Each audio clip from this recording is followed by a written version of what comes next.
A hot spell that caught some of us off guard. Well, it was highlighted here on the channel back at the end of July that end of week 1 into week 2 of August may deliver the next heatwave.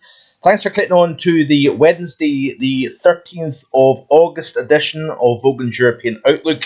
These were the temperatures yesterday. Ross and Y, Benson and Northolt all recorded temperatures as high as 33.4.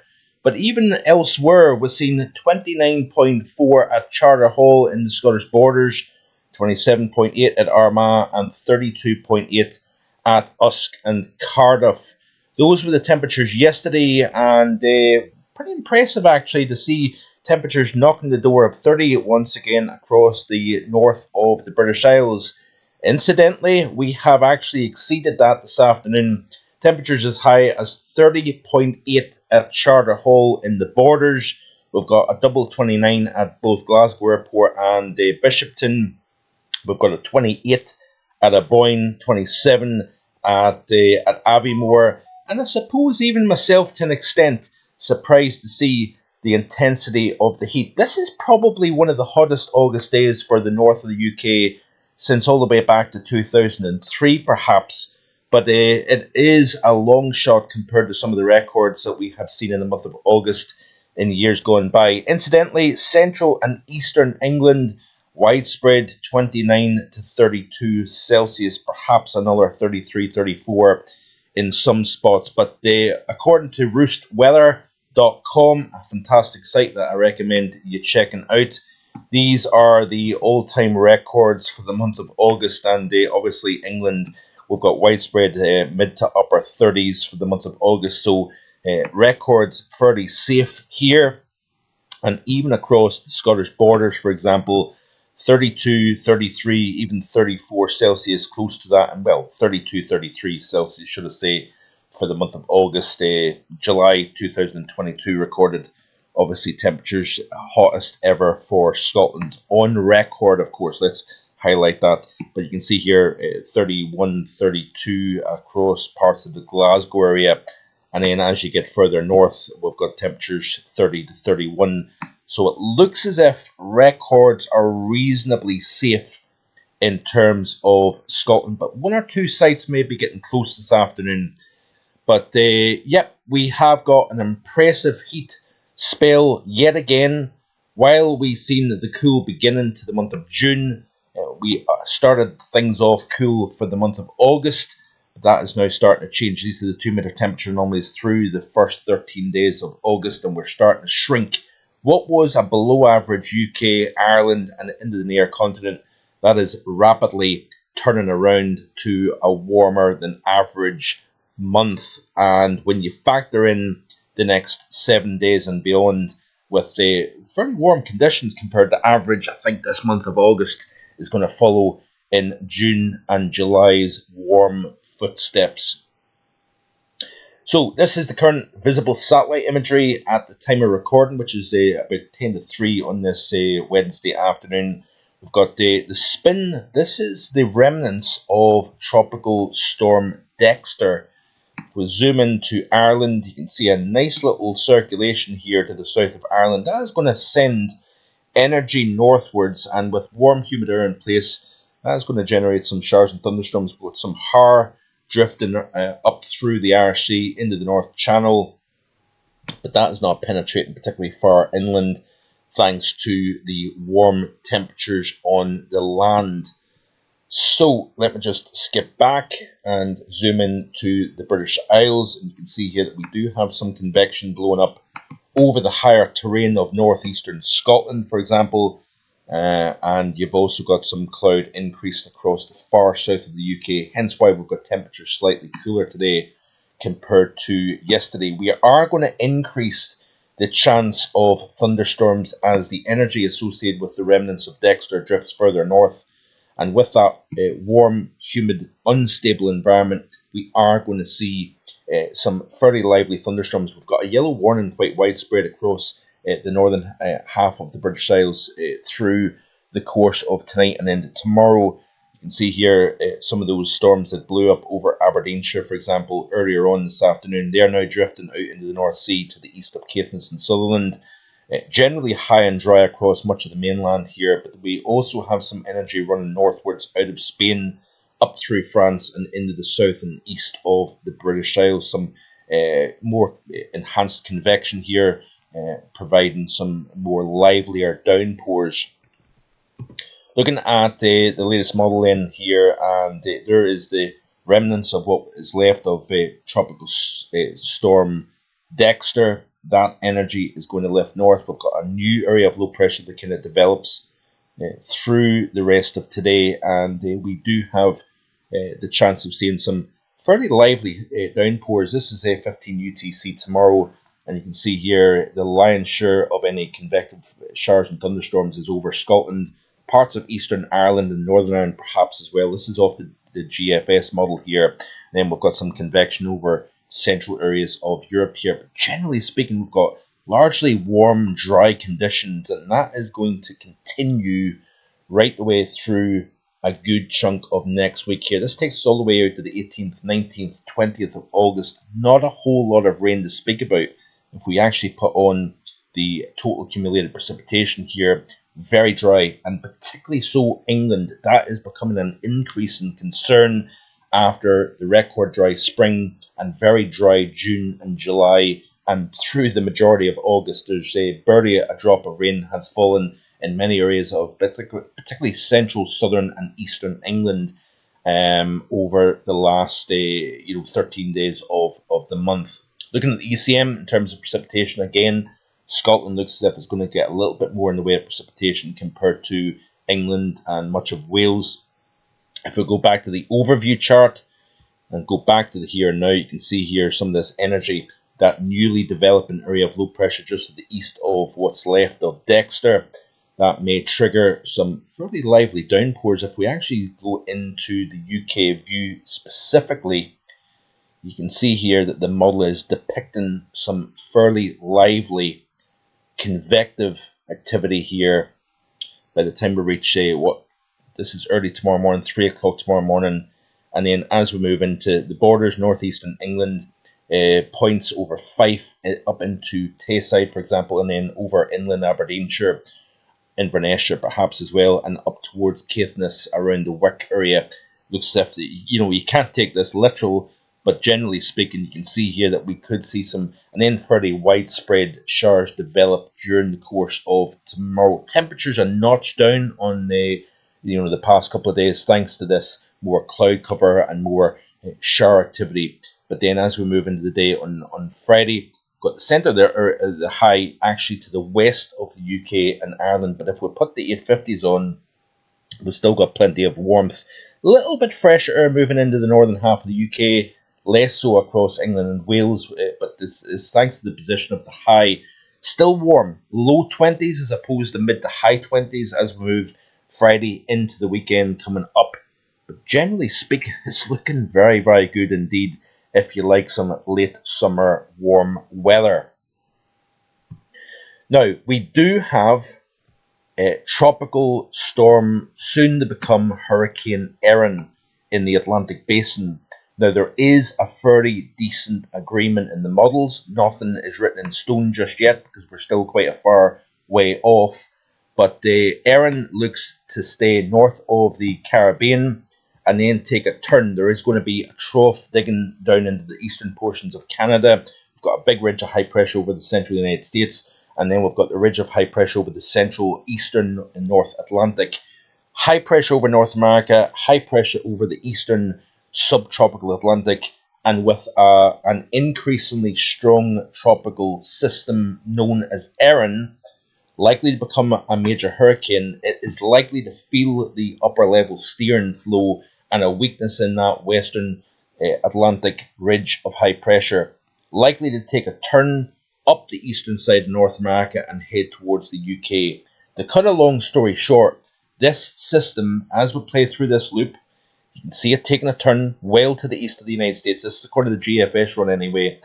This then will head north up into the Atlantic Basin. What may happen is it may actually send another heat wave back into the UK and Ireland again. I'm laughing here because this would be heat wave number 4 of the summer season. So if we play the upper level heights, and you can see here, if we play right the way back through the loop here, so this is me already mapping out the end game to meteorological summer. This is obviously just the GFS operational model here, but you can see here that the high builds northwards here. We may start to see lower heights further south of the UK. That may send some more energy northwards here, but generally speaking, it looks as if northern Britain is going to be pretty much high and dry, protected by that area of high pressure, and that means we're going to continue to stay drier than average and probably warmer than average as well. But if you notice here off the upper level chart here, the 500 millibar chart, you can see here that we've got a little trough east of Newfoundland, the other main trough trapped underneath this block of high pressure.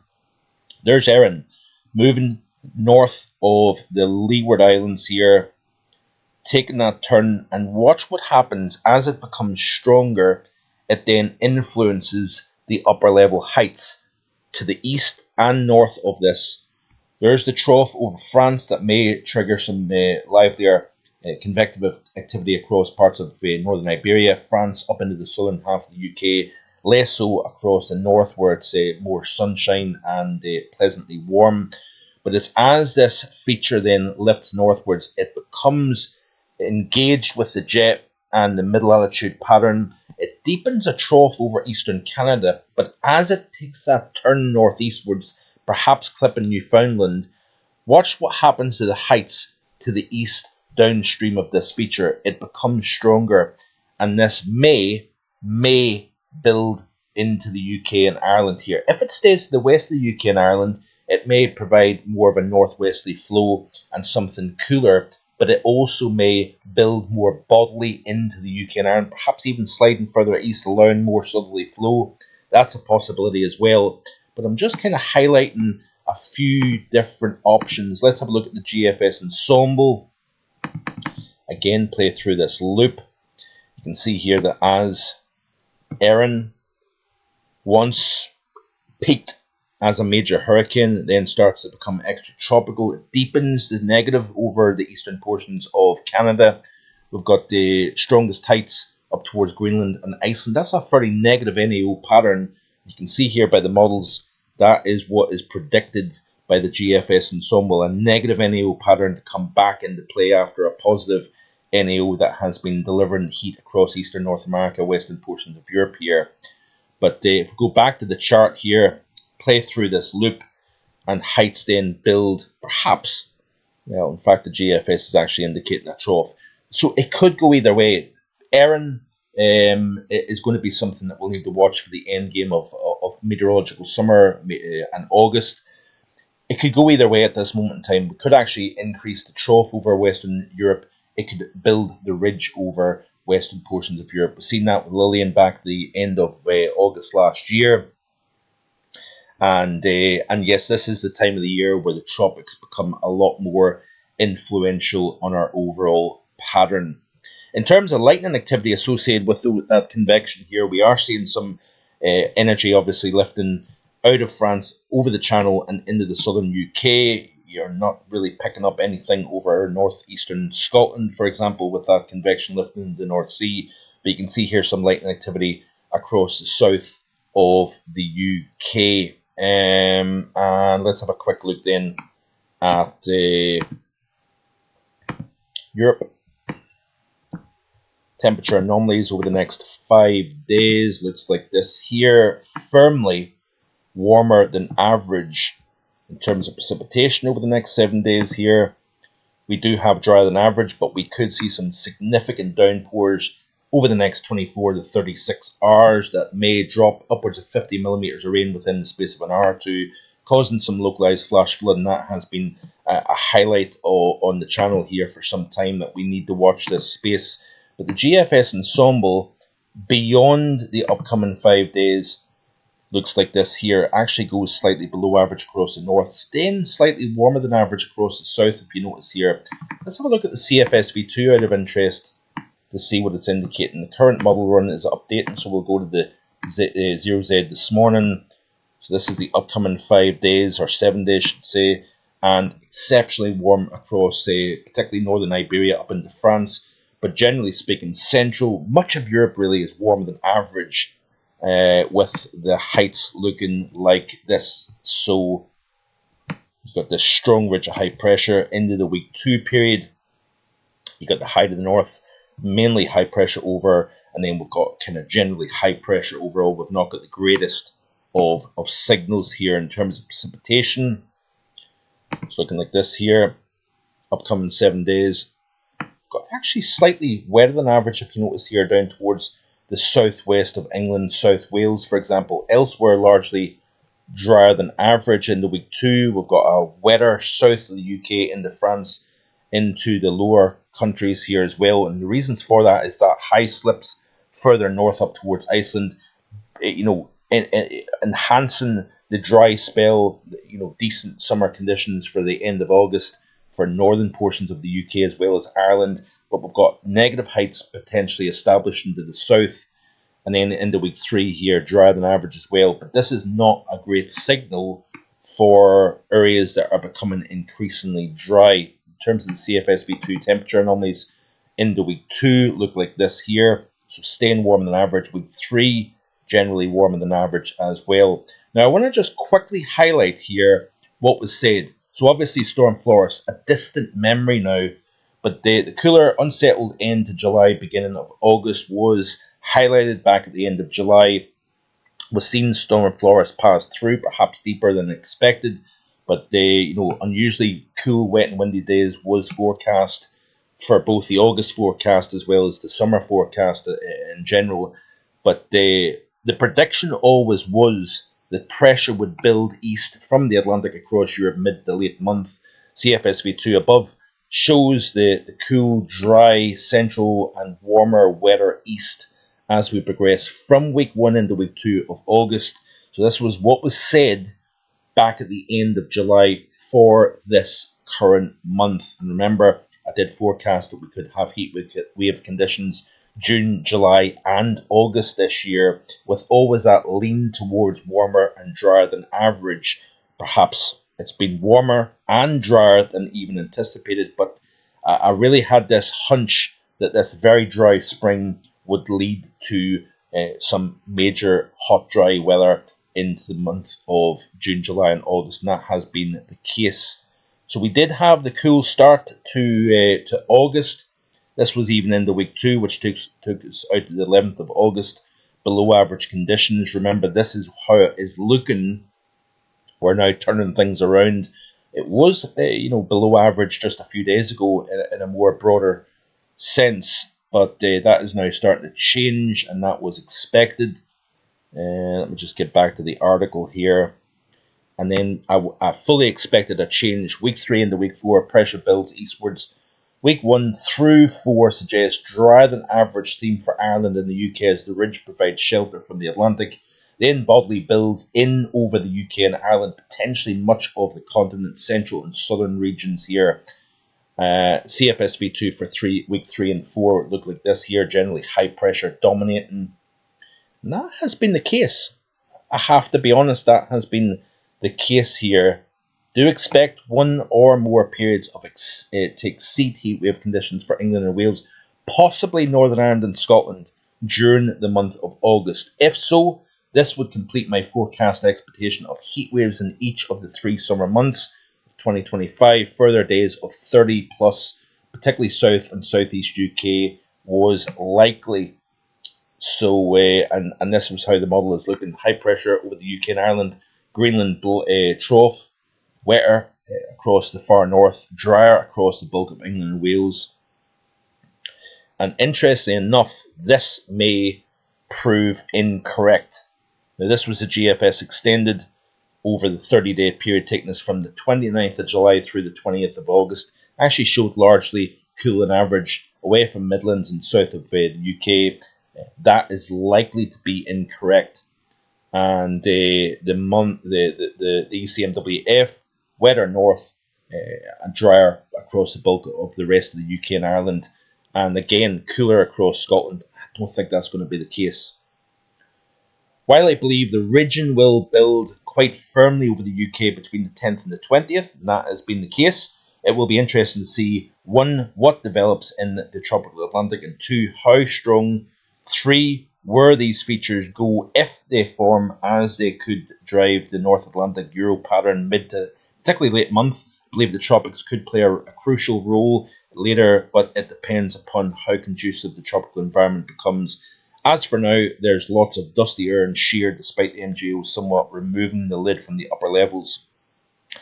Average to above average for both temperature and rainfall for Northern Ireland and Northern UK. Warmer, drier England, Wales, drier, warmer West, Southwest Europe, cooler, wetter, and North and East Europe here. So that has been, I know this has been a bit of a longer video today, but I'm just trying to kind of look back at what was said, and that is going to be the case over the next week to 10 days or so here.